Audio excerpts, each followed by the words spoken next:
The sea was almost black beneath a wash of moonlit cloud, the surface glittering like hammered obsidian where the lanterns of the Balerion struck water. Daenerys Stormborn, though none in Westeros yet dared call her so, stood upon the forecastle with hair unbound, silver pall in the salt wind. Each gust lifted the loose braids at her temples and carried away one more grain of the associated dust she had worn for half a lifetime. 12 crowded years in the free cities, another 2 in the steppe-pebbled waste beyond the Rhoyne, and a final season among the Dothraki had burnished the girl she had been into harder metal. Yet an echo of that wandering child stirred when she tasted spray on her lips. "Home," it whispered, even as she reminded it that the 7 kingdoms had never been hers. Not in truth, not yet. Below, the ship's oaken belly groaned at every swell. Crewmen shouted to one another in the coarse low Valyrian of Pentos, hauling lines to trim the square sails that bore a 3-headed dragon sewn in red silk. There were 20 earthly vessels in her ragged little armada. 6 Pentoshi trading carracks bought on credit and pride, a pair of nimble Myrish galleys, 15 half-rotted fishing cogs painted over with fresh Targaryen sigils to hide their age. They carried spears enough for 500, swords for half that number, and sacks of dried horse meat to keep the Dothraki khalasar she had coaxed across the poison sea from turning on one another before landfall. If Ser Jorah Mormont noticed her shivering despite the summer air, he had the courtesy not to speak of it. He stood a pace behind, a dark tower in worn green lacquer, the bear of Mormont Isle notched upon his gorget. His exile had grown edges like flint, yet the knight's voice was soft when he broke the hush between them. Fires on the horizon, Khaleesi. Could be merchantmen running the coast. Could be watchers. Daenerys drew her cloak tighter. How far to Dragonstone? By dawn, gods be kind. There's a quiet cove north of the old Targaryen port. Stone fingers and basalt columns that gnaw the tide.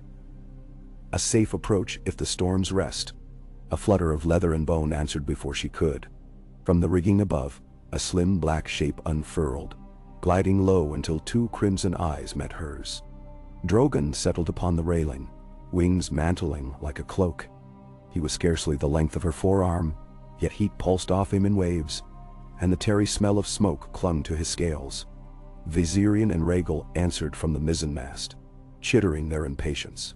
They had not hunted since the last island, and raw goat satisfied them no better than it did the khalasar. She stroked Drogon's narrow skull. Soon, she promised the dragon, and herself, soon the world will learn the blood of the dragon still burns. Jorah's breath fogged when he spoke again. "There's another matter, your grace. Our Pentoshi friends have sent word ahead. Small birds in King's Landing speak of new levies mustering at Casterly Rock.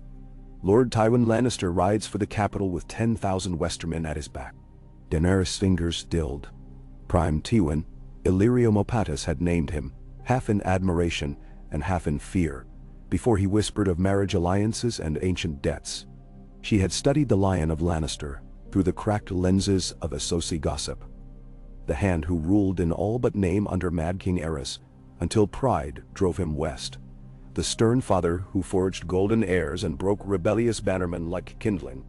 Even Robert Baratheon, fat with victory and wine, had rarely crossed Lord Tywin's road without counting the toll twice. Does Robert call his banners against me already? Jorah shook his head. The king hunts boar in the Kingswood. Rumor claims he feasts more than he rules. Grand Maester Pycelle's ravens speak of plague in Old Town, and Stannis Baratheon digs new dikes around Storm's End to keep the sea out. Yet Tywin sharpens blades. Daenerys turned her gaze eastward, where the last faint glow of Essos drowned beneath the rim of night. Let him sharpen them. Steel may break against dragonfire or bend to it. She felt rather than saw Jorah's approval. Still, the night pressed on. His spies will watch every port. Dragonstone is strong but starved. We may provoke siege the moment we anchor. We cannot drift forever, she said. Viserys dreamed of Dragonstone every night, and died for it under a golden crown. I will not skulk on some Essosi wharf while lions pace my throne. She glanced again at the 3 hatchlings, shadow black, cream pale and forest green. or while my children hunger. Beneath them, the deck lurched. Somewhere aft, a sailor's prayer fractured into curses. Daenerys steadied herself on the rail. Thunder rumbled low, but it came from Drogon's throat, not the clouded sky. The raven arrived at the rock before sunrise. It found Tywin Lannister awake, as ravens always did. A single candle guttered on the desk in his solar, and by its spare glow, the Lord of Casterly Rock examined the scroll tied to the bird's leg. He broke the wax, black, the color the Master of Whisperers favored for tidings too urgent to dress in crimson or royal purple. His son Jaime lounged against a carved lion pillar, hair gleaming like the beaten gold of the armor he wore even at dawn. "Bad news, father? You look as though the maesters pried another stone from the rock itself." Tywin ignored the jape. His eyes moved line by line, steady, unhurried, weighing every word as a mint master weighs coin for false edges. Only when he reached the end did a muscle tighten at his jaw. He slid the parchment across the desk. Jaime pushed off the pillar. Daenerys Targaryen. Thought the girl scarcely wore her first moon's blood. He skimmed the lettering. Crossed from Pentos with Dothraki in tow. Dragons rumored, Illyria's coin behind the sailcloth. Gods, the eunuch does love his riddles. Dragons, truly? Tywin rose. Tall, still broad-shouldered despite his years. He seemed hewn from pale granite, rather than flesh. If the girl brings one hatchling, the sheep stealers of the Crownlands will turn it to soup and boast for a generation. But 3? Robert will laugh so hard his gut will split, Jaime said. He'd sooner fear a babe in swaddling. Robert Baratheon, Tywin said, will fear what I tell him to fear. If these tales prove artifice, I shall present the king a roasted goat and claim it was the dragon. If they do not— You mean to march? Jaime's grin spread, half fond, half aral. Prime Tywin, the small folk call you. One more war then. Not war. Tywin turned to the tall windows overlooking the western sea. Slate at this hour save where dawn painted veins of blood across the horizon. Cleansing. The realm is iron left in rain too long, pocked and rusting. Robert holds feast while Greyjoy sharpens trident, while Dornish snakes hiss dreams of vengeance, while Varys collects secrets like a rat hoards grain. And now this girl. He watched gulls wheel through the low cloud, drew a breath that smelled of salt and distant storms. The rot burns away in fire or gold. I will decide which before the moon turns. Nessun. Jaime laughed. Shall I fetch my sister? She'll have thoughts on gold and fire both. Tywin did not smile. Cersei will remain at Casterly Rock until I command otherwise. The capital stinks of red wine and whores, and I have no wish to see my blood marinate in either. Jaime raised an eyebrow, a gesture so like Cersei's that for a heartbeat Tywin glimpsed his daughter staring back from the Kingsguard whites. The king will want me close if dragons sail his narrow sea. The king, Tywin said, will want victory. You are his sworn brother, but you are mine first. I ride at dusk. You ride beside me. Down the Bannon. Jaime bowed with a flamboyant sweep. As you command. When his son had gone, Tywin unrolled a second map. Thick vellum, inked by hand in the days when Maegor the Cruel still prowled Dragonstone's basalt halls. He set a golden lion weight upon the peninsula, where ancient Valyrian towers clung to rock like talons, and another upon Blackwater Bay. Then he placed a third at a humble rivermouth north of the Claw. Crackclaw Point, where lonely graves watched a shore of jagged bone-white stone. A coven of shipbreakers, smugglers, and fisherfolk dwelt in tide-gnawed caves there. Few lords bothered with it. Fewer still remembered its history. But Tywin Lannister remembered everything. A low fog hugged the narrow channel between Gulltown and the Fingers, turning beacon fires to blurred orange discs in the night. Catelyn's stark Nay Tully stood upon the moon tower's parapet and tried to imagine the sound of dragon wings beating that fog to shreds. Her lord father had told the tale often enough. How Aegon's sister queen swept over the trident when Hoster Tully declared for the conquest. How the sun dimmed behind their wings and the very river leapt into steam. Yet dragons were 200-year-old bones in crypts, and Viserys Targaryen had died groveling in a Dothraki camp, with molten gold for crown. Now a raven whispered of a sister he left behind, crossing in secret with 3 living worms. "I have babes at River Run," Catelyn murmured to the fog. "And another brewing." She laid a protective hand upon her belly and felt the flutter there. Barely a quickening, but enough to stake a mother's fear. If dragons come, the veil stones will crack the same as river clay. Littlefinger's voice answered, sly as mist. "A fine dawn for dire predictions, my lady." "Dragons? In this economy?" She did not turn. "I asked you to cease sneaking upon me." Pettier Baelish stepped into the ring of light cast by a brazier. "When have I ever sneaked? I tread no more heavily than the gods allow." Her silence was frost on stone. Pettier held it a heartbeat longer, then shrugged. "Very well. The girl exists. Ships from Pentos never reached their slip at Sunspear or Bravos. The whispers say they vanished beyond the stepstones 2 days past. The next harbor large enough to swallow such vessels whole as Driftmark or Dragonstone." Catelyn closed her eyes. "Ned will hear the same ravens in Winterfell, or on whatever lonely ride kept him north. If Lord Tywin acts, the realm bleeds again." Pettier's chuckle was smoke. "Ah, my sweet cat. When lions bleed, the rest of us lap up copper and call it wine. But dragons burn lion, wolf, and mockingbird alike. I propose we shorten the girl's stay." "Elmirs." She rounded on him. "Murder a child? Are we Ares that we slay babes in cribs?" "Children grow," Peter said. "Dragons faster still." He held out a hand, as though offering a gift she could not yet see. "Help me, and I shall help you." Blackfire pretenders rose thrice because lords dallied. This time we pluck root and stem. Catelyn stared across the curtain of fog into darkness, salted by starlight. Somewhere unseen, a gull keened like a widow.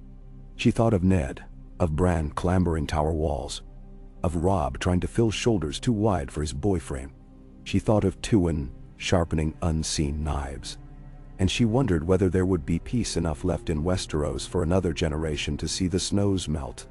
The beach stood silent, but for breakers foaming against volcanic sand. Dawn painted ridges of smoke-blue crag in rose and gold. And the towers of Dragonstone loomed farther up the slope. Dragons carved from black basalt. Wings mantled across their broad backs, maws open in eternal shriek. Their eyes glittered as the first true sun sparks kissed varnished obsidian. Daenerys felt her knees weaken when the longboat crunched ashore. She had dreamed of these towers through fevers and exile, pictured them a dozen ways, but never so vast. Each buttress was thicker than the largest manse in Pentos. Each lintel bore Valyrian runes, eroded yet unbroken. Drogon spread wings and screamed back at the stone effigies, daring them to wake.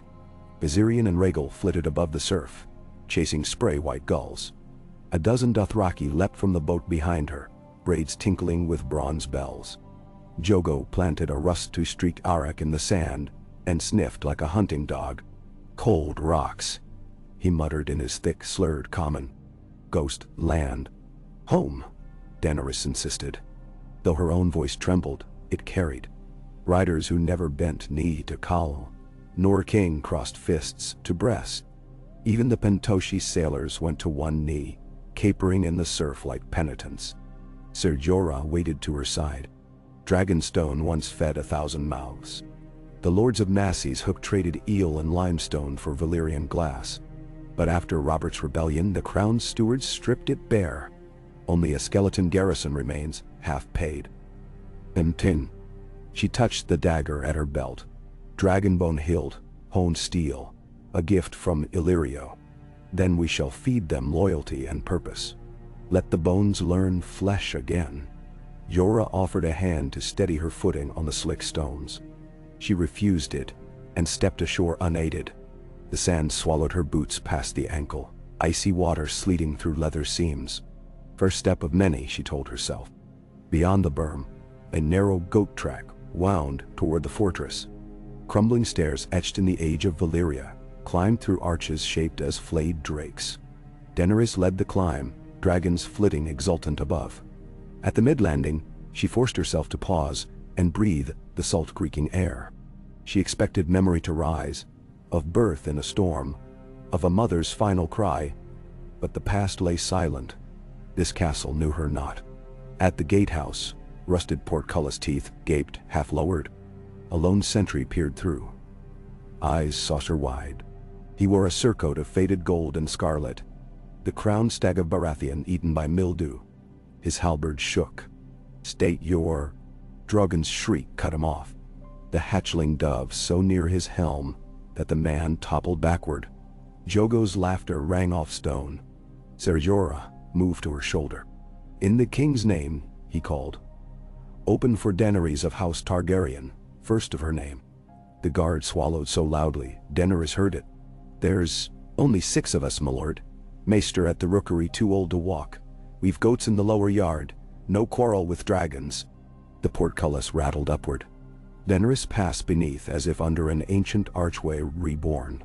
Within, weeds choked cobbles pale as bone. Yet the courtyard's emptiness rang like a bell hammered just once. A promise of room enough for banners, for legions, for destiny. Lightning flickered behind her ribs, bright and terrible. She felt 3 heartbeats, not her own, echoing in her chest. Dragons circled overhead, painting spiral shadows on the stones where Aegon the Conqueror once paced. She turned a slow circle. At every compass point waited ruin begging to be rebuilt. The collapsed forge, the granary's yawning hollow, the rookery roof collapsed to reveal skeletal rafters. "Mine," she told each wound the castle bore. "Every scar is mine to mend." Jorah drew beside her. His eyes sought hers, wary but bright. "With coin, we could restore the docks within months, levy good crownlanders to garrison. But coin we lack." "We have dragons," she said. "Even dragons need ships for war. And allies." "Yes," she breathed, and whispered, "names on both coasts will carry farther than sails. Let them fear first, bend second, the ones who refuse." She lifted her gaze to the highest tower, where gargoyles of molten frozen stone clung to a sky suddenly ablaze with sunrise. "The ones who refuse will see what 3 hatchlings grow to become." Lord Tywin's host left the Gold Road amid a hush of late summer cicadas. They wound southeast through Kingswood till dust caked the green cloaks of his outriders. Though aught but whisper reached the capital, river lords and petty knights alike felt the tremor of 30,000 boots long before banners crowned the horizon. Wherever the gilded lion of House Lannister unfurled, lords emerged to pour wine and honeyed words. Tywin accepted both, marking which names bowed as subjects, and which merely slept as sheep waiting for wolf or dragon.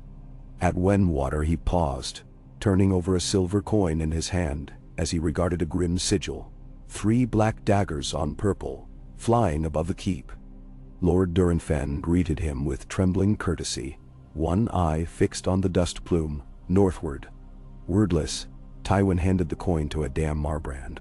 "For the smelters," he said. "Remind Lord Fen gold pays debts faster than honor." Adam bowed. At dusk, scarlet-cloaked riders galloped into the bailey, sacks of bullion clinking. By dawn, Wendwater opened its gates and poured corn, salted herring, and 500 fresh spears into the lion's belly. So it went at Rainhouse, at Sharp Point, even at Driftmark, where the sea snake's heirs weighed Lannister gold against ancestral Valyrian pride. "Dragons may hatch," Tywin mused, "but dragons also starve. A single purse could gut an uprising before it grew fangs." Yet news traveled with equal speed. It rode fisher skiffs to the Stepstones, flew on gullback to Storm's End, skulked beneath black sails into Blackwater Bay. By the first new moon, the taverns of King's Landing buzzed louder than the flies about Flea Bottom's midden pits. The lion marches east. The dragon has landed. Behind a tanner's shop on Pisswater Bend, 2 men played at dice over a cracker barrel. One was gaunt as rope, with eyes too dark for common daylight. The other, broad-shouldered and easy-smiling, rattled the knucklebones with a sellsword's nonchalance. "4 dragons say the girl never leaves her devil isle," muttered the gaunt man. The old man's claws lost no edge, the broad one agreed. but claws dull when gold buys milk of the poppy, and I hear Lord Tywin's steward sips it nightly." A voice so soft you might mistake it for rustling straw replied from the shadows. "Gossip travels faster than ravens, yet truth moves by quiet roads." Varys stepped forward, pale hands folded in voluminous sleeves. "Would that I could play your game, sir, but I fear the dice are loaded. The Dragon's Isle may prove less hellishly vacant than you believe." The gaunt man stiffened. "What seeks the spider here?" "Only conversation, and perhaps a certain letter intercepted near Maidenpool. A letter promising safe harbor for 3 wormlings and a queen who dreams of home." Najm Tor. The Sellsword's grin died. "We are honest gamblers, friend." Honesty. Varys' smile was apology made flesh. "That is a commodity rarer than gold in these times. I seek it always. Perhaps you will sell." No answer came, but dice scattered to the mud, and steel whispered from scabbard. Varys sighed. Honesty, he reflected, was never popular coin. The first council in Dragonstone's dusty throne room took place upon crates instead of carved benches. Cobwebs curtained the iron sconce arms.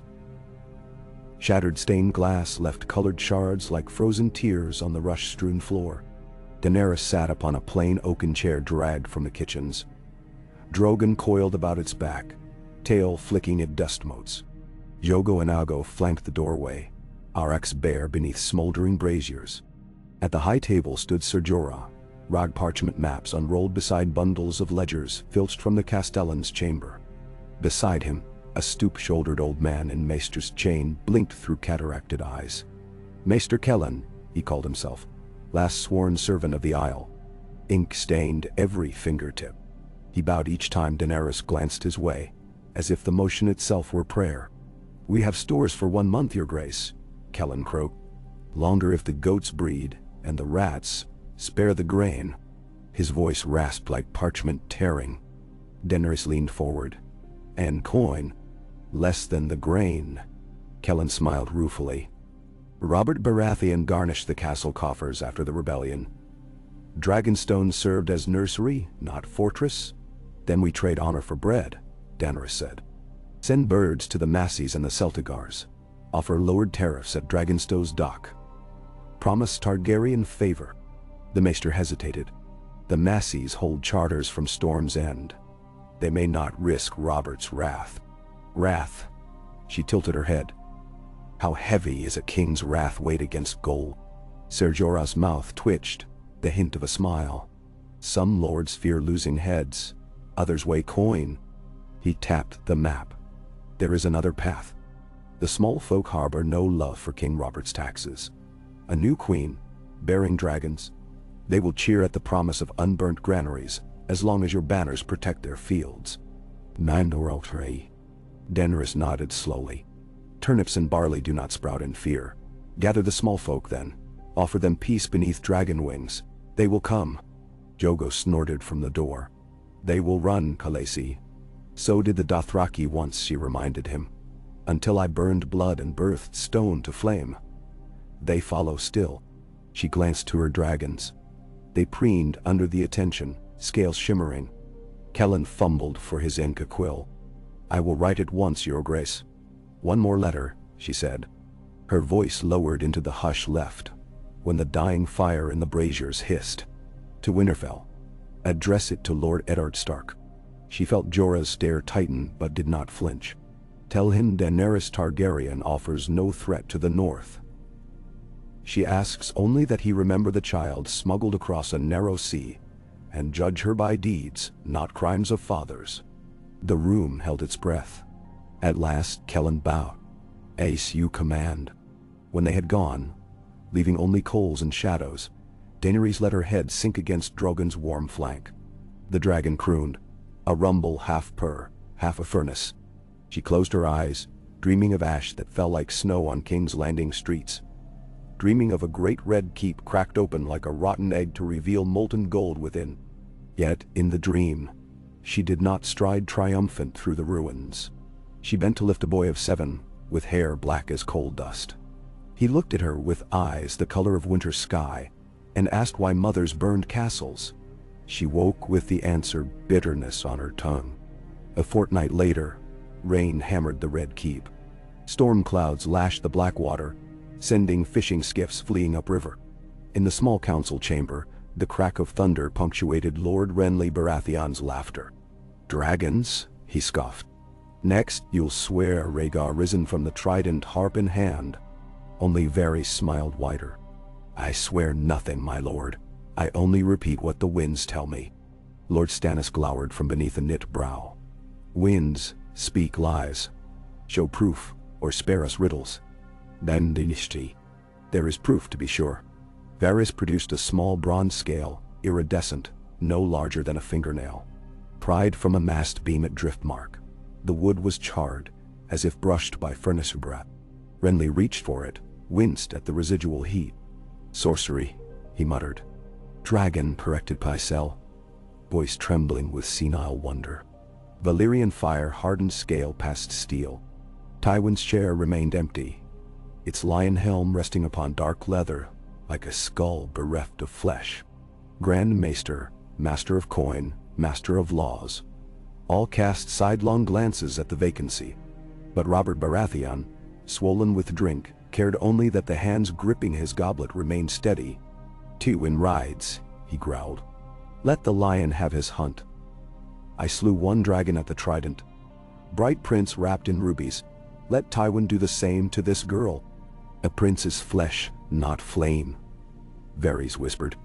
"And this girl brings both." Robert's fist slammed the table. Ale foamed over carved oak in rivulets. "Then I'll ride. Belt hammer to my hip, one last time, smash her ships to splinters." "De Termini." Stannis stiffened. "Your Grace, the Greyjoys gather longships. Leave the capital and Ironmen will raid the coast. Then we burn their ships too." But thunder drowned him, and the chamber dimmed as torches sputtered in the draught. Outside, lightning clawed the sky, illuminating the empty courtyard where puddles trembled under relentless rain. Renly lifted the scale to eye level. It caught that ragged burst of lightning and flared crimson. "Pretty trinket," he mused, "or harbinger of another long night." No one answered. Night on Dragonstone tasted of brimstone and brine. Daenerys stood atop the stone drum's parapet, cloak snapping. Below, the courtyard bustled. No longer empty, but alive with clatter of hammers and clank of cauldrons. Fisherfolk from Blackwater Bay had arrived in skiffs, offering dried cod and stories of Tywin's golden hoard. Peasants from Crackclaw Point came on foot, children riding wagons loaded with turnips. They spoke of wolves in the north, of plague in Old Town, of taxes so heavy farmers sold daughters for bread. They found, instead of lash or levy, a silver-haired queen who asked only that they raise walls and sharpen spears. Ser Jorah joined her. 200 volunteers this day. 5 smiths, 3 bowers. And lords. None, yet. He folded arms, eyes following Drogon's circling path above the tower. But Tywin's host camps at Duskendale. Lords watch that more keenly than any dragon. She drew a breath scented by forge smoke and sea mist. When steel meets flame, what stands between? Jorah's answer was lost, and Daenerys understood why when something streaked across the sky. Not dragon, but star. A white brand tearing the fabric of night. It flared eastward, vanished, leaving a smear of afterglow. Fisherfolk would name it an omen. Dothraki would call it Kalaka Dothrak, a stallion that mounts the world. Maester Catelyn would sketch its arc, scribble theories. Daenerys, watching the last ember fade behind cloud, named it Promise. She lifted her hand. Drogon stooped, folding wings to alight upon her forearm. The dragon's weight dragged her cloak askew, but she did not flinch. Scales rasped against skin. He turned his wedge-shaped head, flame glowing in the thin of his throat. Beyond him, the towers of Dragonstone formed teeth against the star-washed dark. Somewhere in that dark, lions gathered. Somewhere beyond, wolves stirred. And across the water, a fat king drained another cup, while his realm shifted like sand. 5 hours, Daenerys thought. 5 hours.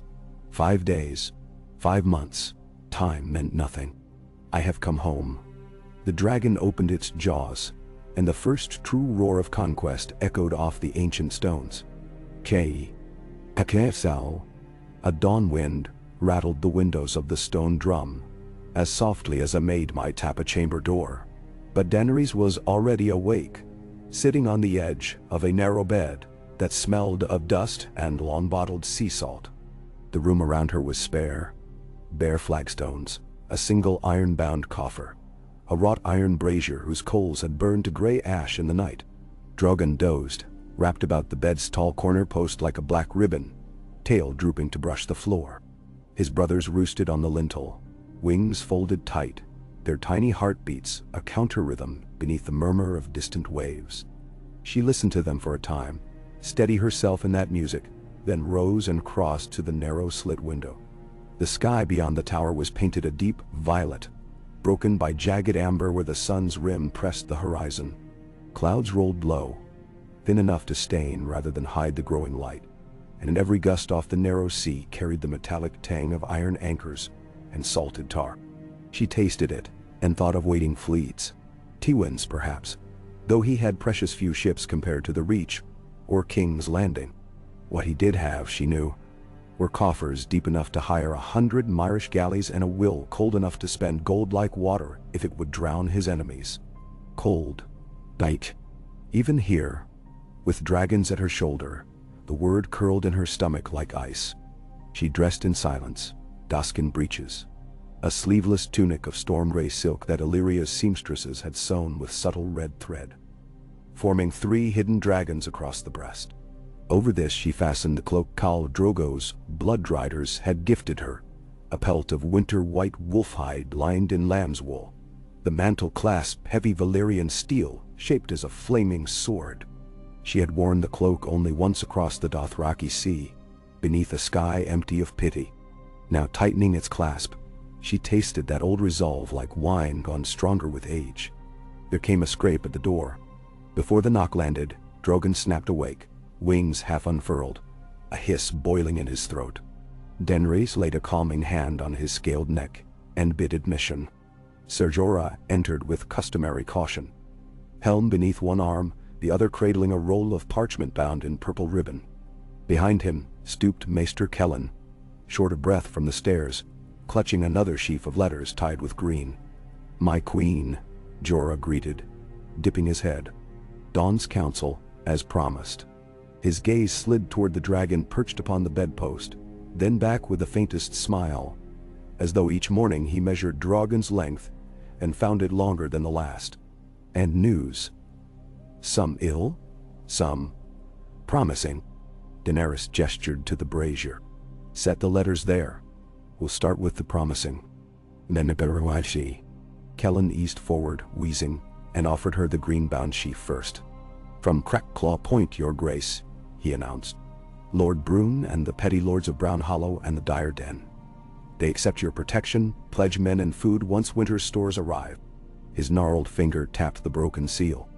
"They write that the crown levied thrice this year for Lord Baelish's coffers, then again for Stannis' new dikes. Starve or rebel, they say, and choose neither by choosing you." She unfolded the parchment and scanned the rough ink. The hand was no maester's, yet every loop of every letter exuded urgency. 24 knights sworn, 60 squires, 200 levy foot. It was a pittance beside the numbers Tywin raised, yet each name was a small stone she could build upon. She nodded once, folded the letter back, and looked to Jorah. "And the ill?" He untied the purple ribbon. A raven came from the south coast in the night. Adam Marbrand's outriders harried the roads between Wendwater and Rosby, burning farmsteads said to harbor dragon sympathizers. 7 villages gone. Survivors whisper Lord Tywin himself ordered no prisoners. He handed her the parchment. Spots of dried blood marked the edge. The message within was a tortured scrawl, cut short mid-line. The lion sharpens fear as well as blades. Daenerys' jaw clenched. She could picture the smoke. Thin black pillars twisting skyward, barns collapsing in charred frames where children had hidden beneath lofts. Her memories of the Dothraki Sea carried similar ghosts. but those had belonged to another life. This was Westeros' supposed home, and the knowledge that it bled at Lannister whim ignited a furnace behind her ribs. Drogon sensed it. His wings rustled, and a thread of smoke escaped his nostril. She stroked him again, gentling the fire. "Send riders," she told Jorah, voice iron flat. "Food and healers where we can. And quills. Let every soul Lord Tywin's scars write their story and seal it with the crescent moon of Dragonstone. We will answer in kind." "With sword?" Jorah asked. "With truth first. The realm must see whose hand holds the torch." He bowed his head. "It will be done." Catelyn cleared his throat softly. "And there's the northern reply." Something in his tone caught her ear. Daenerys reached for the final parchment, tied in plain leather cord. The stark gray seal broken and mended twice. She slipped the binding free and found a folded sheet of thick, crisp vellum. The script within was neat as counted coin. "Lady Daenerys of House Targaryen. House Stark remembers. My father fought the dragons at the Trident, yet he swore fealty to Aegon's line before he ever drew sword against it. The blood of the wolf recalls debts once owed, even as the snows fall thick between us. I hear you come not as conqueror but as queen seeking justice. Justice is dear in the north, as dear as honor. Yet justice long delayed may freeze before it can warm the hearth. Bend not to haste. Send an envoy, one who speaks plain and keeps faith, and Winterfell's doors will open to hear your claim. Until then, no sword of the north shall seek your blood. Ned Stark, Lord of Winterfell, Warden of the North." Daenerys read the lines twice, a third time, fingers brushing the words as though to test their substance. Not an alliance, no promise of banners or swords. But neither was it a threat, and in Lord Tywin's Westeros, that alone felt a victory. She lifted her gaze to Jorah. "An Oi," she said quietly, "who speaks plain and keeps faith." "Balon Swan reached Dragonstone yesterday," Jorah answered, anticipating her question. "Stormlander Knight once squired at Winterfell, knows the castle ways. He swears no love for Lannisters. He might do. Mound. Wan," she murmured. "A white bird bearing message through snow." She traced Ned Stark's signature with her thumb. "Yes, but not yet. First I must learn whether the Reach turns rose or thorn." "The Reach?" Catelyn blinked watery eyes. "High Garden still grieves Lord Mace. Grieving men swallow their pride in wine and memory," she said. "But Olenna Tyrell's pride is flint. She will not stomach lions tightening claws on the crown lands. A raven may sway her, or dragonfire if not." She straightened. "Prepare letters. Catelyn, you will write. I will dictate after council. Dem more." The maester bowed as deeply as age allowed. When they were gone, she lingered by the window, watching daylight climb the fortress walls and gild the carved dragon's wings. She imagined them alive, stretching basalt limbs, shaking centuries of dust free to take flight beside her hatchlings. 3 stone dragons, 3 living. They were 6, 7 counting her. How many would Tywin muster? Too many. Yet numbers meant less when fear weighed the scales. Below, voices rose from the courtyard. She leaned out and saw a crowd near the broken forge. Peasants jostled around a tall, raw-boned man whose blacksmith leathers flapped in the brisk wind. Beside him stood a woman in rippled steel half-plate of unfamiliar cut. The pair eyed the forge's ruined bellows the way a sellsword eyes a fat purse. With a jolt she recognized the helm slung at the woman's hip, the pointed visor, the narrow eye slits carved like lily petals. Dornish steel. Word carried swift indeed. Dawn broke full as she descended, Drogon gliding to perch upon her shoulder. The courtyard felt a hush when she stepped from the archway, like tide retreating. The smith wiped soot-dark fingers on his apron, then bowed at the waist. Close now, she saw his arms were not thick with muscle, though a scarred burn twisted up one forearm. "Gendry Waters, m'lady," he introduced himself, voice low, heavy with the riverlands. "I swung hammers in King's Landing smithies, till gold cloaks came sniffin'. Thought a dragon's wing may be safer shade. His companion swept into a deeper bow, short curls brushing her brow. Nymeria sand, she said, Dornish lilt crisp. Steel sings loud beneath the banners of lions. My mother taught me louder songs. She flashed a grin. Might your forge want a new bellows and a hotter flame? Daenerys smiled back. Hotter flame, I can promise. Drogon hissed, soft agreement. Welcome to Dragonstone, both of you. We build anew. They knelt, then, smith and sellsword. As simply as kneeling to drink at a stream. It struck her how swiftly men knelt when they believed. Belief, she decided, might yet prove her sharpest sword. Tywin Lannister's host camped on the open heath south of Duskendale, strewn across gentle hills like a field of scarlet and gold flowers. Each pavilion showed the lion rampant above lesser banners. Crackahall boars, Pane black forks, Marbrand burning trees. In the chill gray hush before sunrise, Tywin walked alone between rows of sentry fires reduced to embers. His cloak fluttered, unadorned brown wool, so no one mistook him for another bracelet of gold in the camp's crown. He breathed smoke-tinged air and listened. No snoring, no bawdy laughter. His men lay awake under armor, blades across knees, because he had taught them that the dawn before battle might at any breath become the dawn of battle itself. Adam Marbrand approached, helm tucked beneath his arm. Scouts returned an hour past. Still no sails out of Dragonstone, my lord. Targaryen's rats burrow in their ruin, or she lacks the ships to leave it. Both, Tywin said. But rats breed. Marbrand did not smirk, though amusement flickered behind his eyes. We received fresh gossip from the king's city.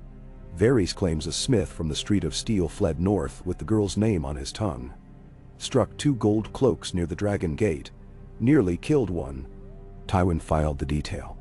A smith mattered little, but a smith bound for Dragonstone suggested forges reigniting. And the king? The king hunts still. Renly hosts nightly revels in the Tower of the Hand. He hesitated. Lord Stannis asks when you mean to cross Blackwater Bay. He grows impolite. Stannis mistakes bluntness for strength, Tywin replied. An iron bar cracks when frozen. I prefer gold, bend one thin foil and the rest fold. He stopped, turned to survey the flicker of banners stirring in a faint dawn breeze. We ride within the week, he said at last.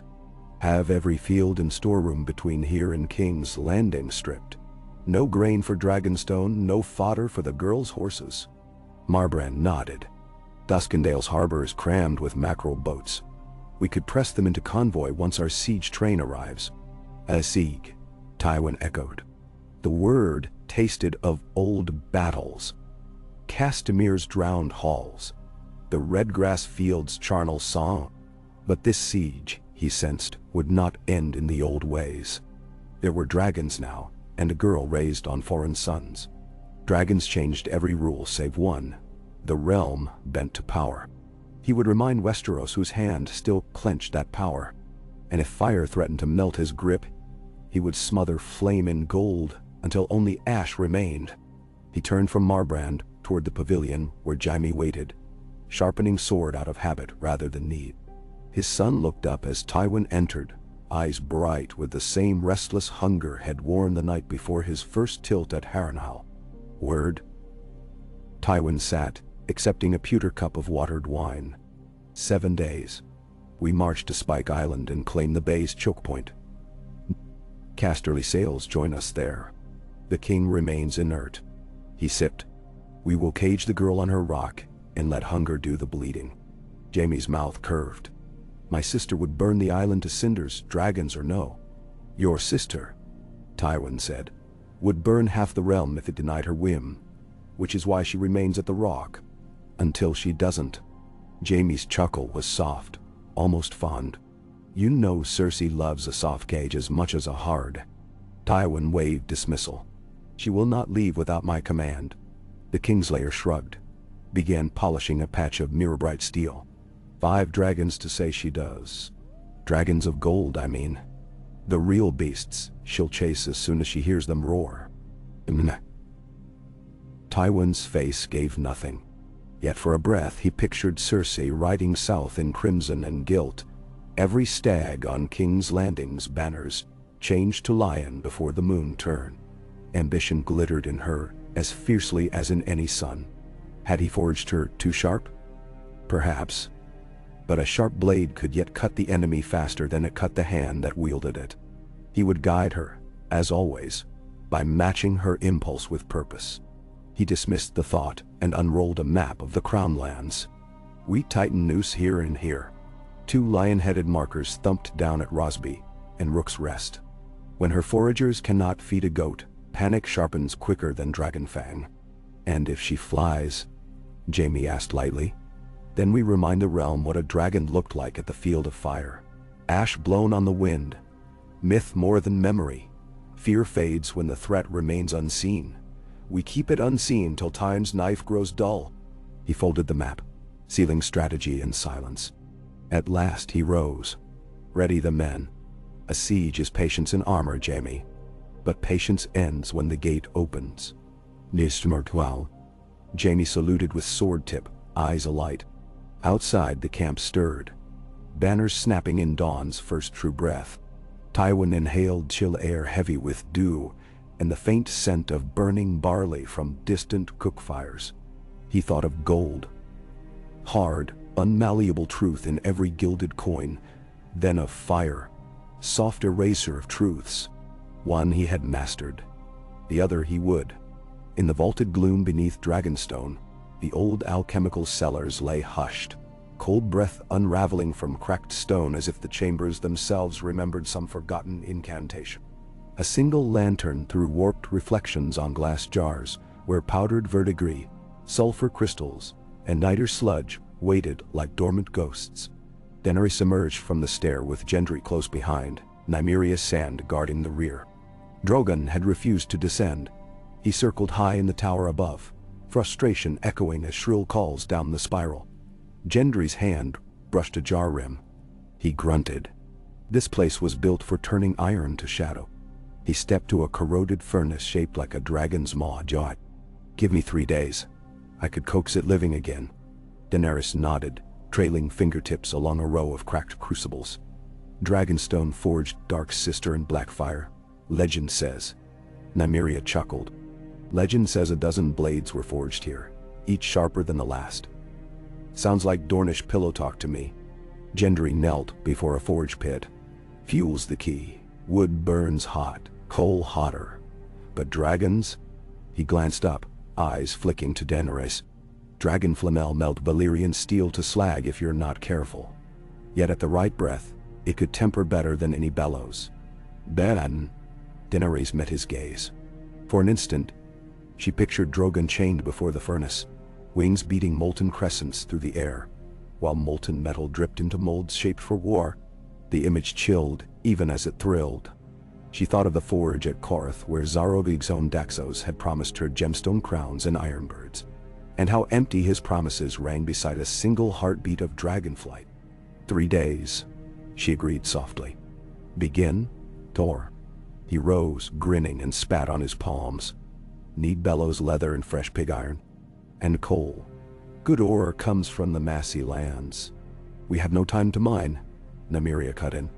Lannister kinds of coin solves mine mouths quick. Daenerys considered. Catelyn said old smugglers' passages lace these cliffs. Perhaps they still open at low tide. We'll send boats to Hollow Hill to trade for pig iron. The smith will bless honest trade. She glanced at Gendry. And if not honest, quick. As you say, your grace. He touched fist to chest, then set to prying loose a rusted vent. Nymeria lingered. There's word from Myre. The Celsail captains Illyrio paid Sun their sails in Bravos now. One named Yandri Quill claims Hill Cross for triple coin. Triple coin we lack, Daenerys replied. Nymeria's smile curved sly. Triple coin a Dornish prince might front if he believed dragons would roast the lion that slew his sister's children. She flicked a curl from her brow. A letter to Sunspear would cost ink alone. Daenerys weighed it. In her thoughts she saw the red mountains glowing beneath harsh sun. Heard rumors of Prince Oberyn's spear dripping with 7 kingdoms' grudges. An alliance with Dorne could outflank Tywin by land, open seaports by south. Yet it might also drive him to strike before she was ready. Prepare 2 letters, she decided. One for Prince Doran, words of alliance. One for Prince Oberyn, words of vengeance. Let each choose which best suits his hunger. Nymeria bowed. With pleasure. They left the cellars behind, their lantern trailing a shrinking halo. Alone, Gendry set shoulders and heaved the furnace lid wide. Darkness yawned inside, smelling of rust and old spellfire. He breathed it in, felt it fill him. Wake, old dragon, he muttered, and set to work. Far to the north, in a great hall of gray stone smelling of spruce smoke and wet fur, Eddard Stark unfolded Kellen's second letter for the 3rd time. Catelyn stood at his side, lips compressed, while Maester Luwin cleared his throat by the hearth. Robb sat across the table, hands clenched, the firelight glinting off growing whiskers that refused yet to form a beard. A girl of 15 when last I heard, Robb said. Now 25, she sails with dragons. Dragons, father. You knew King Robert would rage. Ninamisi. Ned folded the parchment, smoothing the crease. Robert rages at morning's empty cup. Rage cannot guide policy. He passed the letter to Luwin, who studied the lines a moment, then lowered it. Plain prose, the maester judged. Free of sycophancy. She asks for acknowledgement, not oath. Catelyn stepped closer to the hearth's glow, shadows dancing across the red warmth of her hair. She speaks of justice, she said, voice grave. But justice can wear many banners. Ned stared into the flames lapping oak logs. In them he saw again the rubble of Summerhall where his father told stories of dragonlords come to ruin. He saw also the trident's murky water swirling around Arthur Dane's blade, Rhaegar's rubies scattering like blood across current. He had thought the dragon done when Rhaegar fell. He'd watched that rubied armor vanish in mud and foam. Now flame rose anew. He felt the chill of winter slide down his spine. Justice, he murmured. Perhaps she seeks redress for slaughtered babes at King's Landing. He remembered those too. The infant Aegon dashed on a wall. Baby Rhaenys stabbed through bedclothes. Tales too brutal to forget. If so, her quarrel is with the mountain, with Lannister, not with us. Robb leaned forward. You would talk with her? If she sends an envoy, so the letter says. Ned turned, met his son's keen blue gaze. The North is not beholden to lion nor dragon so long as it keeps faith with honor. Should Tywin's war spill north, we will respond. Until then, we watch. Catelyn spoke low. Tywin will call us rebels should we treat with Daenerys. And Robert. I will deal with Robert. Ned's voice left no room. He looked to Luwin. Send ravens east. Inform Winterfell's bannermen to harvest grain early, stock root cellars. No swords rattle yet, but winter approaches. His gaze drifted back to the letter's seal. And winter may bring fire this year. Robb drew breath as though to argue, then nodded. Catelyn's hand found Ned's beneath the table. Outside, snow began to fall, first flakes of the season drifting silent past arrow-slit windows. Ned watched them melt on warm stone. In Dragonstone, he thought, dragons breathed that warmth. How does one weigh fire against ice? He hoped time remained to learn. Time, however, seldom heeds hope. 2 weeks after Tywin's host struck from Duskendale, his outriders crested the ridge above Sharp Point's fishing village and beheld the narrow sea rolling ink blue to meet cloudless sky. Beyond the point, Dragonstone's dark towers jutted like blackened fangs. Ziga engines rolled behind the Lannister vanguard, towering scorpions, catapults, and a monstrous trebuchet. The men named Giant's Tongue. Timber groaned, ropes creaked. The thunder of 20,000 boots shook the chalky soil. Daenerys watched from Windworm's Crenel slopes. Through Jorah's spyglass she counted banners, crimson gilded with gold, blackened hail projectors flames for Marbrand. A stag's rack fused to lion's mane, crowned stag borrowed by Lannister will. The sight tightened her chest, yet cooled her mind like cold steel. Fear sharpened thought, as well as any whetstone. She let it sharpen now. They march for the coast road, Jorah said. Will encamp at Spike Island come dawn. Once they erect scorpion lines, their ballistae can reach sails in port. will be caged by sea as well as land. Natananter. Caged. The word clawed her. She lowered the glass. Let them, she said. A cage invites a beast to roar. She turned. Yogo. Ago. Assemble riders. Nymeria. Arm the spearwives. We move at dusk. Yora laid a hand upon her elbow. The dragons are small yet. Dragons needn't burn stone. Only fear into men. Fear can tremble hand on bowstring, yes. But scorpion bolts. She met his eyes. Will not touch them. Because they will not be there. Dead. He studied her a moment. The stubble on his cheek silver in the wan light. At last he gave a short nod. As you command. Word spread in whispers and hisses. By the time sun bled crimson into the sea, a column of 200 riders filed through Dragonstone's outer gate. Torches hooded, hooves muffled. Among them marched fisherfolk with nets twisted into sling ropes, smiths bearing iron tongs like warhammers, Dornish spearwomen cloaked in gray. At their head rode Daenerys on a pale mare, silver hair braided with 3 small plumes, obsidian shards bound in wire, each the color of a dragon scale. They wound along goat tracks till they reached the sea cliffs above Spike Island. Moonlight shivered on water far below, tinting surf silver. Lannister campfires flickered across the isle, tiny embers dotting the dark. Those fires grew by the hour. Each new spark a cookpot, a dice game, a lullaby before battle. Daenerys dismounted near a crooked pine and beckoned Gendry. He hefted a small keg sloshing with thick liquid that stank of tar and something sweeter, almost floral. Ericus, he said, voice hushed. Pitch, neater, pine gyre. Burns brighter than lamp oil. He set the keg down. 6 more followed, passed from hand to hand along the line.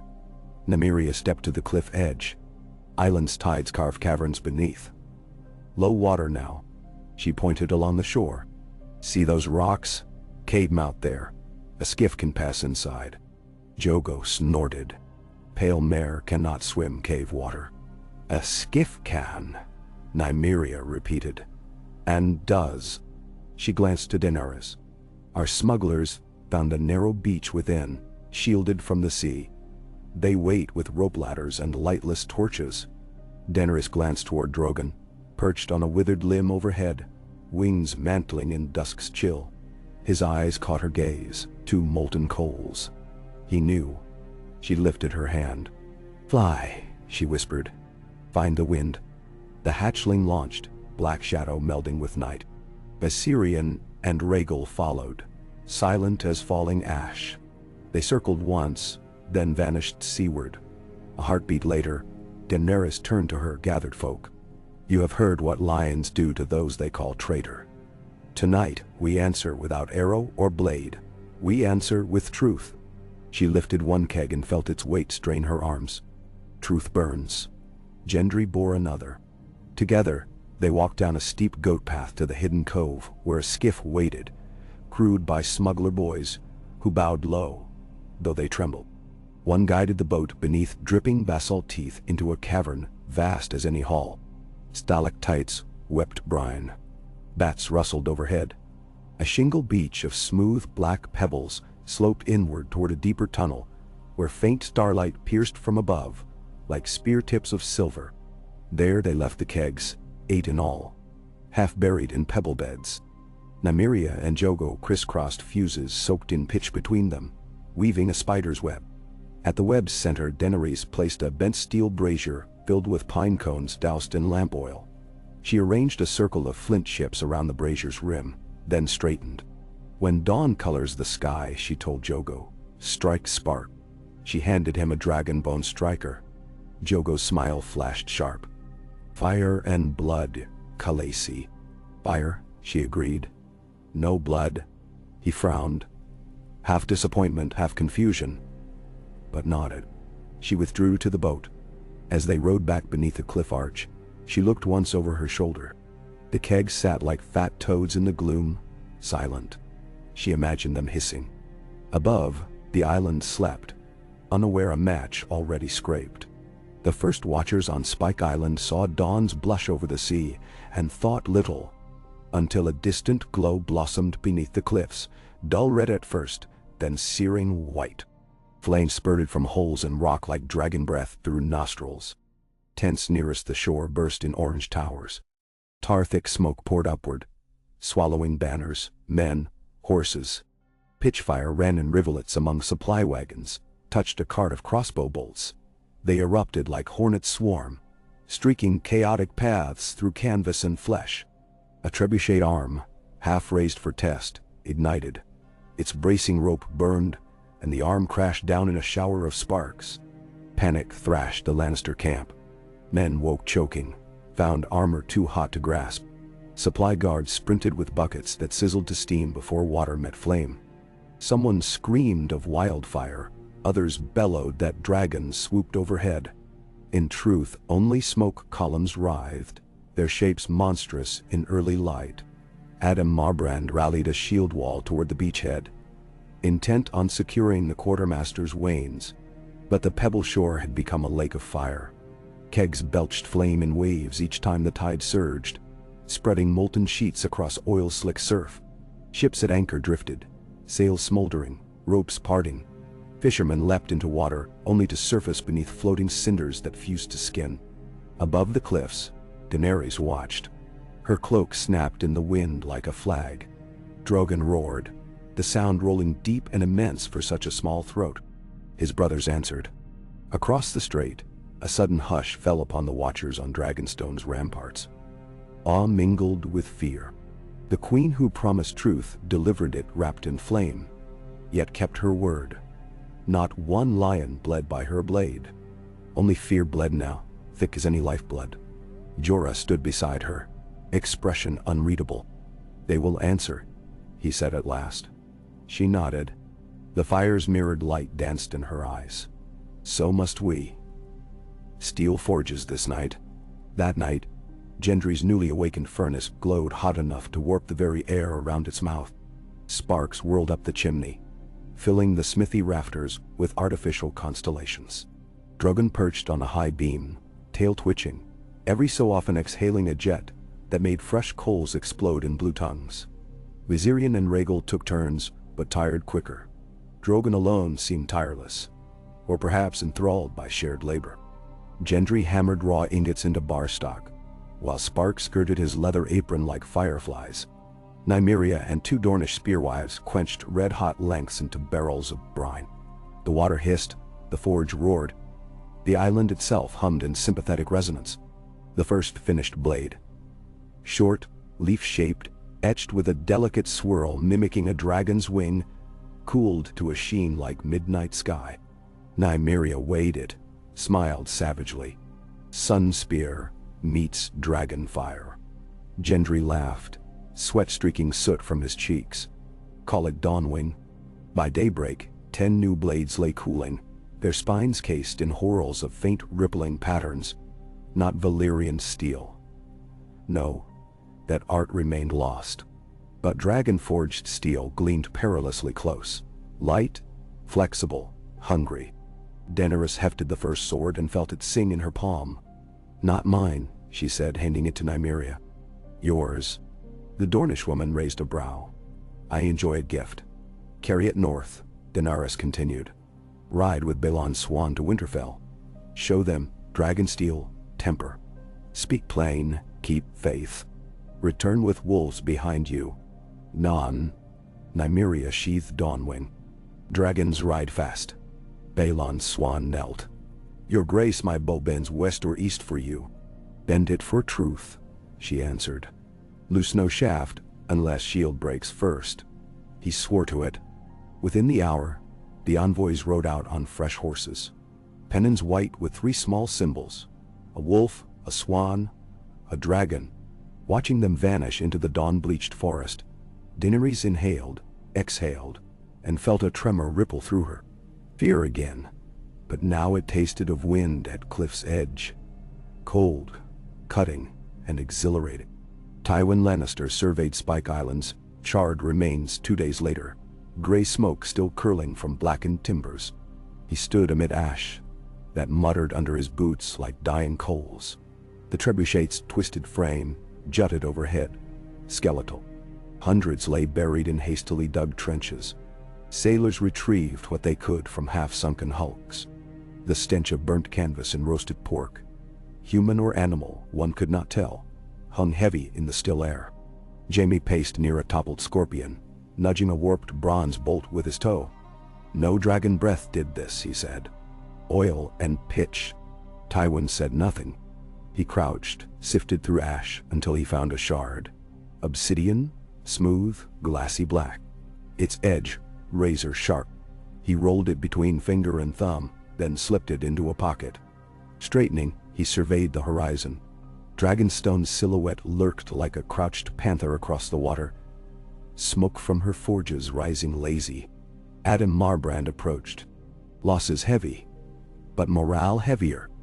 Fear spreads quicker than plague through the ranks. Tywin nodded. "Then, we inoculate. Spread hotter fear of desertion's price." He caught Jaime's eye. "Hang 10 men from every banner whose company fled first. Gold cloaks will tally the cowards." Jaime's mouth tightened, but he bowed. "As you command." Tywin looked again at Dragonstone. He pictured the girl standing on a curtain wall as flames consumed his war machines, hair whipped by wind, dragons circling as sparks. Mad King's daughter indeed. He'd once thought to save Aerys from himself, to control Wildfire. Instead, Aerys burned. Tywin would not repeat error. He turned away. "Send ravens to the rock," he ordered. "Tell Kevin to empty Lannisport of every shipwright. We build a fleet of scorpions upon hulls thick enough to shrug flame. And ride Old Town. Maester's Guild keeps stores of Wildfire older than I. We request supply in the Crown's name." Marbrand hesitated. "Wildfire, my lord?" "Hazardous. Every weapon is hazard," Tywin said. "Best held by the steadiest hand." Jaime watched him. "Steady, aye. But Wildfire burns holder and held alike. We shall find gloves." Tywin strode toward his horse. "Spread word. 10,000 dragons could not scorch lion's hide. We will drown their sparks in green flame and iron fear." He mounted, cloak snapping. The wind changed then, carrying ash from Spike Island across the strait to Dragonstone's towers. Tywin spurred east, eyes fixed on that charred plume. In his pocket, the obsidian shard bit into flesh, unseen. On Dragonstone's seawall, Daenerys felt the ash blow across the water and knew Tywin had walked amid his ruin. She pressed fingers to the grit on the parapet, tasting bitterness. War's first breath lingered on it. And war, she understood now, would not be a single blaze, but a long season of flame and counterflame, each gusting hotter. Her dragons flitted above, playing in updrafts that smelled faintly of soot. Too small still for battle, yet they stretched wings daily, growing sinew. Bone, cunning, time. Tywin sought to steal time. She must steal it back. Below, Gendry's forge rang with hammers. Dornish scouts readied sails for Sunspear. Crackclaw archers fletched new shafts tipped in steel, feathered with glass. And somewhere beyond the narrow sea, Illyria's marish captains counted coin, waiting. Daenerys lifted her face to wind. It whipped her cloak round her legs, set pale hair streaming. She closed her eyes and let fear flicker, then fed it to the fire inside till it burned clean. In the dark behind her lids she saw the future. Dragons grown vast as galleys, shadow wings blotting sun above a field where lions knelt. She saw wolves marching south under banners stitched with dragon heads, saw roses blooming red where Lannister blood watered soil. She saw a throne of melted swords, reshaped not into cruel spikes but into something new. A seat forged for justice, not fear. And she saw her own hands upon its armrests, steady. When she opened her eyes, the horizon had turned gold with morning. She reached up. Drogon swooped low, landed on the wall beside her, spread his wings to the rising sun. Flames danced in his throat, but he did not loose them. Together they watched the world ignite with light. A world that would burn, yes, but then be reborn. Daenerys Stormborn, Queen of Dragonstone, breaker of chains yet unmade, drew a long breath. and spoke to the dawn. "Let the lion come," she said. "I have waited long enough." And the wind carried her words east and west, north and south, across fields of ash and snow and roses, across mountains ripe with vengeance and seas hungry for change. It carried them to ships preparing scorpions, to a quiet keep called Sunspear, to a snow-draped castle where a wolf lord stood watchful. It carried them to hearts neither dragon nor lion, hearts of common men who feared and hoped in equal measure. The war had begun. On one day, the raven landed on the parapet of the solar tower just after dusk, its wings spattering rain across Ned Stark's ledger. He set Quill aside, unfastened the cylinder, and slid the parchment into the light of a sputtering candle. The wax seal bore a triskelion of pale green serpents he did not recognize. But the handwriting within he knew at once. Balon swans, angular and deliberate. The knight wrote plainly. 3 days south of Moat Cailin, they had met Lord Glover's outriders, and from there, their road had grown perilous. Lannister men in drab surcoats skulked the King's Road, interrogating travelers for whispers of a swan banner and a silver-haired queen. Swan had chosen goat tracks and fisher trails instead, trusting the Dornish woman's sense for secret ways. Even so, they had thinned their escort to spare suspicion, riding now with but 4 companions. He expected Winterfell's gate within a fortnight. Ned folded the letter, thumb lingering on the margin where Swan had added a postscript in smaller hand. Nymeria sand carried a single blade forged under dragonfire, its edge said to split mail like cloth. Swan insisted this was no threat, but a token, steel tempered by new flame, offered to the north for judgment. Ned frowned at that. In the flicker of candlelight he saw the obsidian-bladed daggers Tywin's killers had carried into King's Landing years ago, saw Rhaegar's ruby breastplate, saw the slow rise of smoke over Spike Island that Maester Luwin's flock of crows reported only hours before. Then he sighed, poured a trickle of watered autumn ale, and felt the weight of the realm settle on his shoulders like fresh-fallen snow. Catelyn entered without knocking. Rain darkened her cloak. Droplets spotted the oak beneath her boots. "Sir Roderick brings word from the Neck," she said, voice low. "Bolton banners muster at the Twins. Lord Walder claims it's for harvesting raids east of the Green Fork. Yet the timing—" "He would sniff which wind grows warm," Ned answered, pushing Swan's letter toward her. "If dragons breathe on Winterfell, Walder would raise his flaps to catch the heat." She read, mouth tightening. "A sword, forged for us. A gift can hide poison. Or truth," Ned murmured. "The girl asks judgment." He stared at the candle guttering in draught. "We shall grant it." South of the God's Eye, the King's Wood ran riot with summer scent. Moss and wet oak, the sweetness of half-ripe acorn mash churned beneath boar hooves. Robert Baratheon rode hard at its center, belly bouncing against pommel, cheeks purpled by strong wine. 3 retainers pounded after him, none daring to outdistance the king, yet each fearing to lag too far lest the boar double back. Thunderheads grumbled overhead, yet Robert's laughter rang louder as he spurred the sand-colored destrier into a muddy clearing. There, pawing the loam, stood the beast. Bristled hide slick with mist, curved tusks black with old sap. It regarded the riders with small dark eyes, grunted deep as drums, and charged. The king swung from saddle at speed, boots skidding through rot-slick leaves. Ale sloshed from the skin belted at his thigh. He raised a boar spear in both hands, oak shaft thick as a child's arm, iron blade broad and flared to catch. Yet claret still fogged his wits. His step faltered. The boar's shoulder caught the haft mid-lunge, snapping it like brittle straw, and 200 stone of muscle and fury drove a tusk beneath the king's mail skirt. Robert roared, half pain, half rage, and smashed a mailed fist between the animal's eyes. Again the tusk jabbed, blood burst in a crimson fan. Sir Lancel screamed for aid. The king's guard hacked and thrust, but the creature twisted, gore slick and frantic. Only when Robert seized the broken spearhead, plunged it to the hilt behind the boar's ear, did the beast collapse, kicking twin trenches into the soil. The king staggered, hand pressed a spurting wound, and dropped to one knee. By nightfall he lay on a litter borne by 6 trembling squires. The maester's poultices could not stanch the flow. Fever set quick as fire racing dry pine. When dawn bled pale over the Kingswood rim, Robert tossed upon sweat-soaked furs, delirious. He muttered of dragons wheeling above spilled ale cups, of Tywin's golden lion devouring stags and wolves alike. Yet even in delirium he felt death's cold breath, and clutched Lancel's wrist with astonishing strength. "Tell Ned," he rasped through spittle. "Finish the girl. Promise me. Kill the dragon whelp." Blood bubbled at his lip. The squires crossed themselves, white with terror. 2 days later, the bells tolled over King's Landing. A slow, rolling knell that pressed like a weight upon every throat. Robert Baratheon, first of his name, was dead. In the Tower of the Hand, Varys closed his eyes and breathed a sigh as delicate as silk unfurling.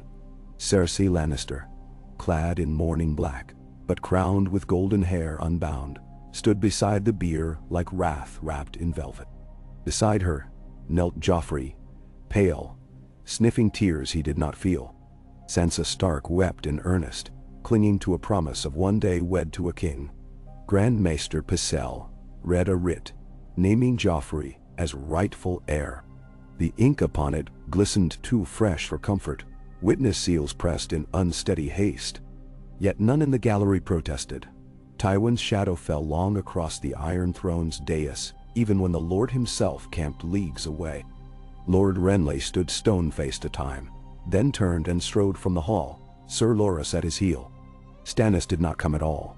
Already he sailed for Dragonstone to raise a new fury, leaving whispers behind like knife cuts. Varys watched, measuring hearts the way a jeweler weighs glass beads for flaws. Cersei's eyes lingered on each noble head, judging allies, cataloging enemies. When they found Varys, she offered a thin smile. The spider returned one softer still and retreated into shadow. In his hidden chambers, he unrolled a fresh parchment destined for Dragonstone. The queen intended swift decrees. The small council purged. The city watch bribed anew. Ned Stark, named traitor, the instant he sniffed treason. But the realm's wines blew stranger now, and the spider wove a web that reached beyond lions or wolves.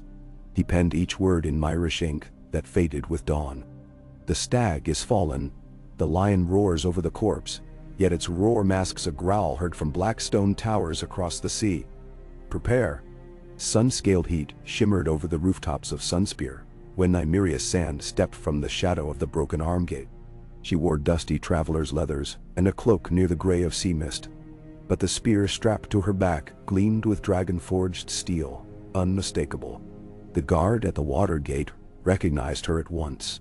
A younger cousin, Olyvar Senecagar, bowed with surprise, then guided her past salt fountains and lemon gardens into the Tower of the Sun. Prince Doran lingered in a shaded balcony where awnings sewed in vivid oranges caught every stray breath of sea breeze. His gout-swollen legs rested on a velvet footstool, slippers discarded.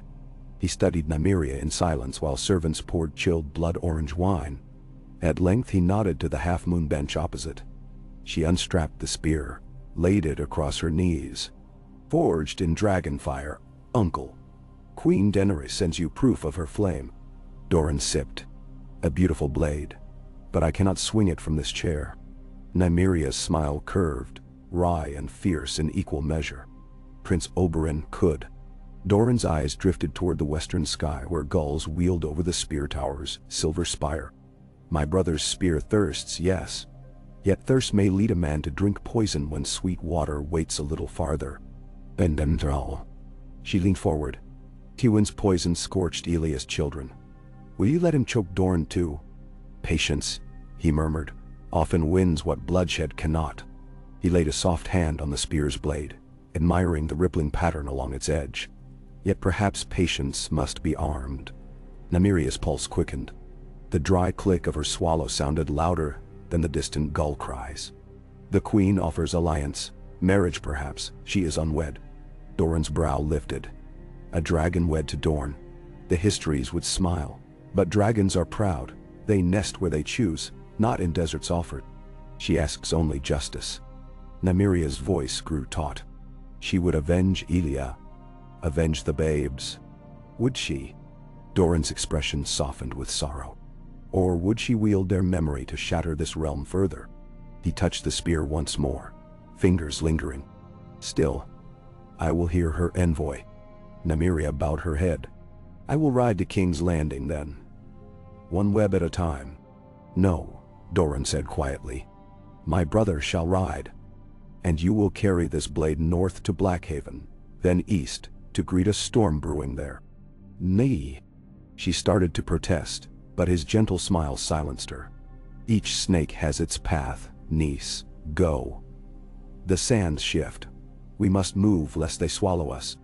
Tywin's siege engines rebuilt in half the time Maesters predicted, for he drove men with single-minded urgency.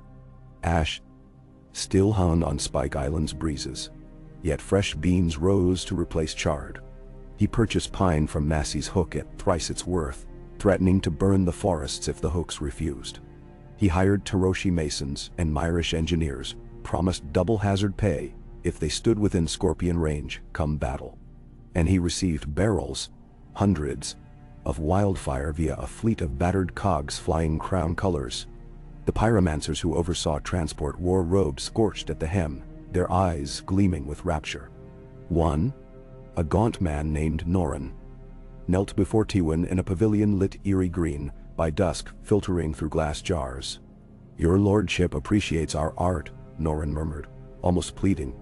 You must, else why bring so much of it here? Tywin considered the jars, the shifting green shadows within, the sluggish swirl that caught starlight as if it thrived on darkness. Art, he repeated. Like any art, useless without patron. He signaled, and 4 gold cloaks filed in, each dragging a bound thief discovered near the supply wains. Tywin nodded. The cloaks tore corks from 4 jars, poured thin streams over the prisoners' tunics. Moonlight struck emerald glints against damp cloth. A single spark dropped from torch to rag. What followed was soundless brightness, then a shriek that seemed to tear the night in half. All 4 figures vanished behind walls of green flame. Norrin trembled, lips parted. Tywin watched until only blackened bones fell to dust. Art, he told the pyromancer, requires cost. He gestured to the remaining barrels. Your cost is mastery. Keep this safe. Should one jar crack aboard a ship, your robes will char where you stand. Norrin swallowed, bowed low. They will not, my lord. Outside, Tywin breathed the salt night. An ember of rarer fire lay in his pocket still. The obsidian shard from Spike Island. He turned it over in gloved hand, raised it to moonlight until its edges glowed like captured starlight.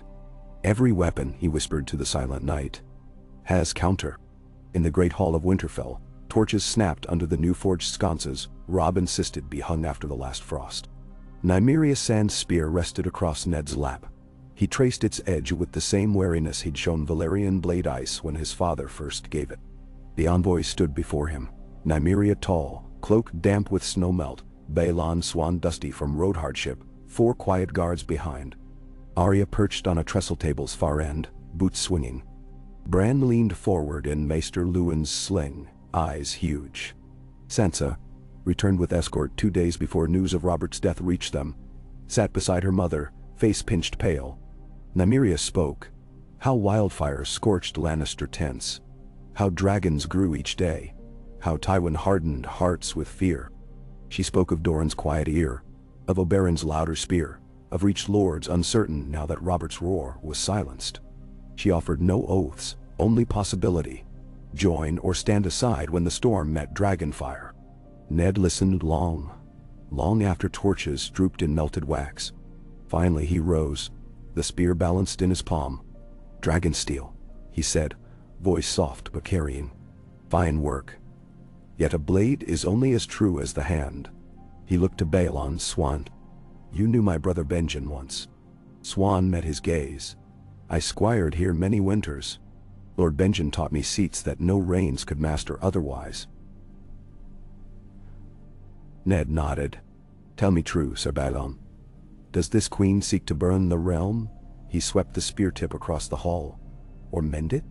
Balanon hesitated but a breath. She is fire, my lord. Fire consumes, yet fire also forges. I believe she would forge. Silence.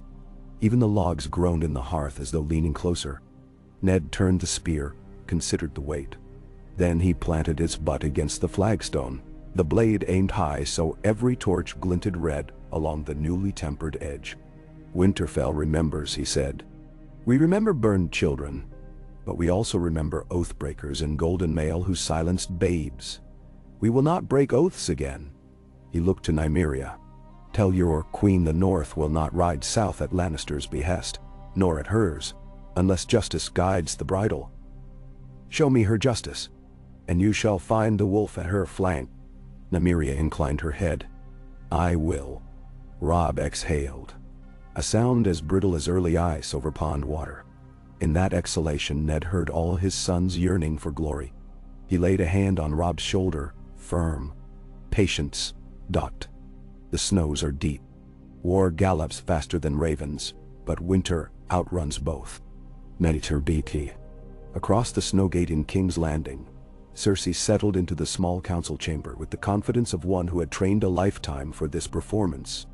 She replaced rich mourning with crimson that blazed against torchlight, crowned herself with a circlet of lion heads clasping rubies. The council room smelled of lemon oil on new polished wood, a smell she had always associated with power. Lord Baelish, she murmured, turning bright green eyes upon the master of coin. Tell us the purse? Pettier steepled fingers. Half of Tywin's war chest already moves by merchant galley to Rosby for safekeeping. The crown's debts, alas, remain towering. Debts are for the weak, Cersei replied. And weakness died with Robert. Pycelle cleared his throat, beard trembling. His Grace King Joffrey. We'll speak another time. She slid her gaze to Varys. The girl. Varys dipped in a bow. Eyes demure. Our little queen nests still. Yet whispers say her dragons molt first scales. Their new coats harder than the last. Cersei's nails tapped marble. 3 hatchlings. 3,000 men dead on Spike Island. How many when they grow? None. Pyromancers craft vessels for Wildfire. Varys offered. And archers fletch bolts, Baelish added. Scorpions sharpen rivals. Cersei smiled, thin and wolfish. And powers shift. She leaned forward. Summon the Lord of Pike. Tell Balon Greyjoy a new king sits the Iron Throne. One who will not forget old promises of independence once the dragon threat is met. Pycelle gasped. Varys's brows rose. Littlefinger merely smiled, counting gains behind half-lidded eyes. Cersei rose, sweeping crimson skirts. If dragons burn the mainland, let them find only ashes where our enemies once stood, far north of even the Neck, beyond White Woods where silent sisters of winter kept their vigil. Jon Snow felt the ravens burst from the rookery before he heard the horn. They beat black wings across gray sky, cawing prophecy in harsh tongues. Inside Castle Black's gatehouse, Samwell Tarly spilled ink over vellum-listing grain stocks when the sound made him start. 3 blasts? No, sir. Only one. A rider. The doors groaned open. A rangy youth slumped in saddle, cloak crusted white with hoarfrost. Jon helped him down and saw the torn maester's chain at his belt. Dragonstone's black iron links bright with frost. Raven lost, the lad gasped. Storm caught us. Must reach Winterfell. Jon guided him to warm. The message stitched inside his doublet bore a seal of 3 small dragons in flight. As Sam coaxed hot broth past the courier's cracked lips, Jon read hastily. A sketch of Lannister engines massing, Wildfire stockpiles, rumors of Greyjoy galleys sailing for Lannisport. At the bottom, a plea plainly written. If the North stands for justice, stand now before justice burns. Jon handed it to Maester Aemon. The old man's clouded eyes watered. Dragons again, he whispered. Old ghosts waking in new flesh. He lifted sightless eyes toward the wall's silent height. Yet the realm forgets colder ghosts stir too. Jon felt the chill then, deeper than mere ice. A warning as old as the wall itself. Fire in the south, ice in the north. If both marched, where would men stand? The fleet Prince Oberyn, mustered under Dornish banners, cut westward across the summer sea, crimson sails snapping in salt wind. He stood at the prow of the lead galley, spear of dragonsteel balanced lightly in brown fingers. Sunspear's kiss, they'll call it. He murmured to the blade as spray dappled his face. A kiss to scorch golden hide. His captain, Hota, loomed at shoulder. The Sea of Dorne holds no love for Lannister hulls. Hota rumbled. Oberyn laughed. Then we gift them none. He lifted the spear. Set course for the Blackwater. We bring fire to meet fire. Matters not in a row. Up. On Dragonstone's highest terrace, Daenerys knelt at a stone trough where Drogon, Viserion, and Rhaegal lapped brackish water. Gentler now. She stroked each scaled neck. Viserion's hide flaked dull white patches. They fell away to reveal ivory bright plates beneath, new armor. Rhaegal's wings widened daily. Drogon's gaze had grown keener, crimson pupils narrowing like a cat's at each flicker of torch. She rose and faced the assembly. Half-armored fisherfolk, ragged knights from Myr, a smattering of Stormlander volunteers who had slipped Tywin's lines, and fresh faces from the Reach led by one Sir Courtenay Hightower. He bowed low. "The Maester's citadel remains cautious, Your Grace," he said. "But my grandfather's hall at Three Towers stands ready should you grant leave." Daenerys nodded gratitude. Hightower banners might draw Old Town's jealous eye. Yet more, they promised ships, stately cogs sturdy enough to ferry dragons when the time came. She spoke then, clear above forge hammer beats drifting from below. She told them the stag lay slain. The lion claimed the throne, and the wolves stood watchful but unbloodied. She told them a viper sailed to their aid, that Greyjoy kraken stirred in deeps, that Wildfire filled barrels at the Blackwater's mouth. She named fear, yet offered answer. 3 dragons, yes, but also a heart that sought to forge, not ruin. To stand with me, she finished, is to stand for new dawn over old scars. Not fire and blood alone, but fire enough to temper scars into strength. They cheered, a ragged roar carried out to sea. And as they cheered, a single gull wheeled overhead, then another, and more, cawing in furious racket. Drogon tipped his head skyward, a low growl vibrated through his chest. Daenerys followed his gaze, and saw sails. Not crimson Lannister but gray, streaks of horizon dotted with black. Gendry burst from the stair, soot-smudged, breathless.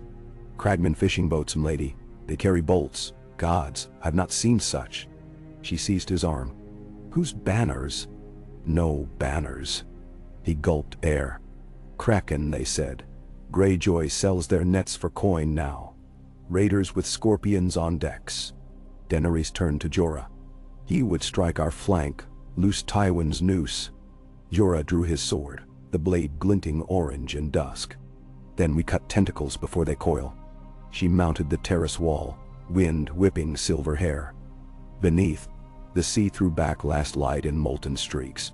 Dragons flapped to either side, darkening eye-blinding glow with shadows. She lifted her arm. Drogon landed, talons snicking stone. "Fire and forge," she whispered. The dragon's wings thundered. She leapt. Wings folded, muscles coiled. Drogon bore her skyward, Rhaegal and Viserion screaming behind. Below, the fleet of krakens crested whitecaps, scorpion arms cocked skyward. Every crewman froze at the spectacle. 3 living nightmares descending with rider ablaze in sunset's gold. Bolts loosed, sword wide, futile. Another volley, and Drogon opened jaws.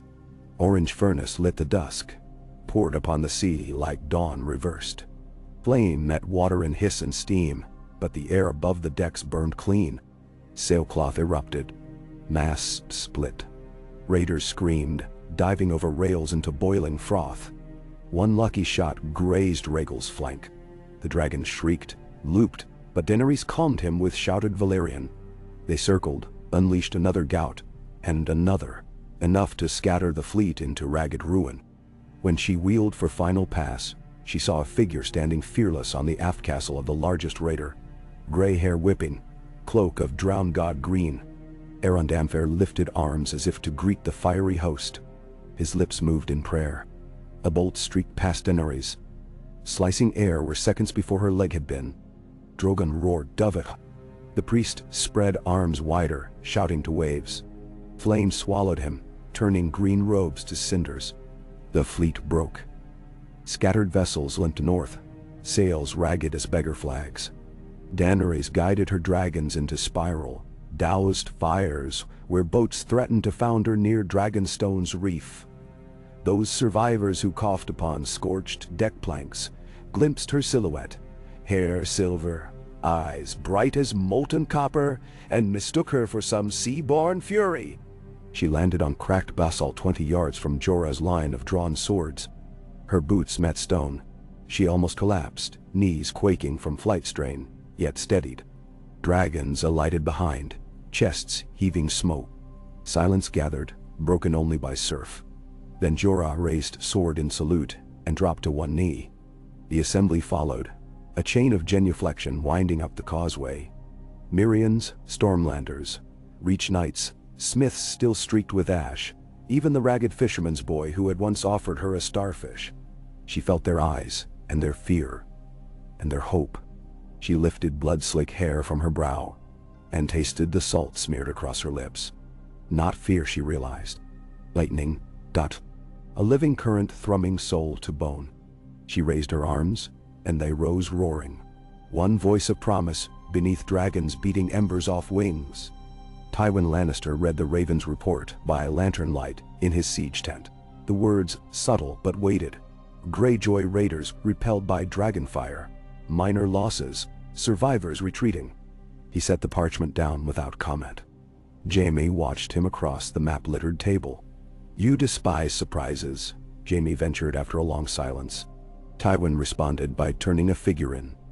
A lion carved of redwood, now facing southeast toward Driftmark. A strike.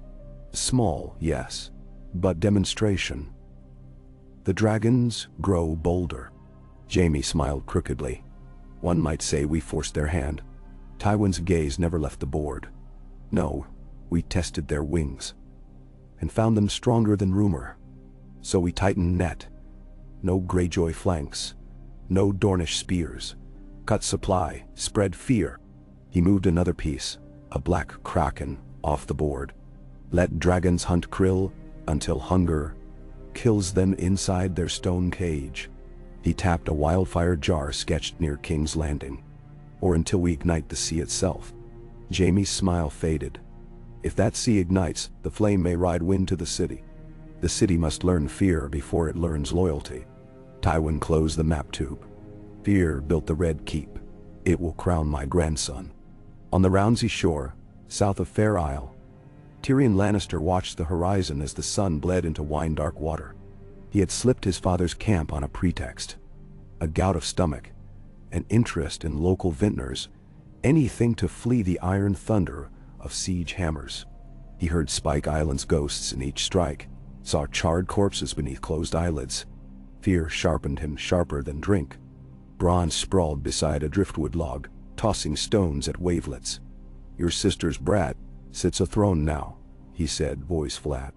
"Lion pays better than any sellsword king." "Lion devours us quick," Tyrion muttered. He sipped summer wine. "Unless the dragon roasts us before the feast." Across the sea, gray shapes crept. Not krakens now, but fishing cogs under black canvas, hugging currents. Their silence unnerved him. A gull screeched overhead. Tyrion counted hulls. 10, 15. Small, low in water. Smugglers. He lifted spyglass. Saw no banners, only stacked barrels. "Wildfire," he breathed. "God's take father. He means to float bombs beneath her walls." Bronze spat into sand. Green fire on waves, a sight I'd pay not to see. Tyrion lowered the glass. "Let's fetch a raven. If father drowns half the coast in flame, he'll blame me for wind direction." He turned inland, then paused. Squinting, he saw another flare, A single red torch on a cliff path miles north. A signal? Perhaps. The war he watched from cliff edges sprawled past maps now. A beast with too many heads. He wondered which would bite first. Night cloaked Dragonstone, but the island refused sleep. Gendry's furnace throbbed crimson, reflecting in droplets on new-forged helms stacked like iron fruit. Jogo's riders drilled spear maneuvers on the beach, silhouettes darting against surf-hit sand. Above, Daenerys climbed the Sea Dragon Tower alone. Wind tasted of rain and distant smoke. She stood at the parapet, gazed toward King's Landing where faint orange glow smudged the horizon. Torches around the Iron Throne. Her heart drummed, not with fear now, but anticipation, a hunter's thrill before the chase. She pressed palms to cooled stone. Rough edges, nick skin. She recalled Jorah's quiet warning. Victory could consume as surely as defeat. But she felt in that instant, neither consumed nor conqueror. She felt a forge, heat drawing impurities from the ore of this war, hammer shaping something new. Behind, footsteps. Sir Courtenay Hightower approached, helm beneath arm. "Riders from the north arrived, your grace," he said softly. "Two ravens, too. Winterfell's crest and another from Castle Black." He hesitated. The night's watch warns of strange lights beyond the wall. She faced him. Strange? A jest, perhaps. Still, the old tales speak of darker things than lions. Daenerys' gaze returned to the horizon. "Send them answer. Tell the watch the realm remembers. Tell Winterfell their justice nears." Courtenay bowed and withdrew. She stood long after torches flickered out below. Lightning flared far west, silent. She whispered to it, unsure whether it answered.